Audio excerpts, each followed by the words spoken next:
রাত্রিবেলায় আমাদের বাড়ির ব্যালকনিতে উঠে হঠাৎ করে তো সারপ্রাইজড হয়ে গেলাম।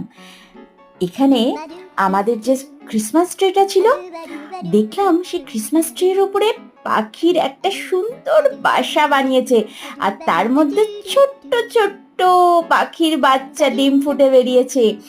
দেখে তো আমি আনন্দে মনটা ভরে গেল। কারণ মনে হলো যে কতক্ষণে আমি ওদেরকে ভিডিও করে তারপরে নিচে এসে বাবা মাকে দেখাবো। ও, আমি ভাবতে পারছি না। এর আগে একবার জানো এরকমই পাখির বাচ্চা হয়েছিল, আর তারপরে বড় পাখিগুলো সেই ছোট পাখিগুলোকে খেয়ে নিয়েছিল। নিয়ে ভীষণ মন খারাপ হয়েছিল। আর এবারে আবার ছোট্ট ছোট্ট বেবি বার্ড, কি আনন্দ! বাড়িতে নতুন অতিথি এলো।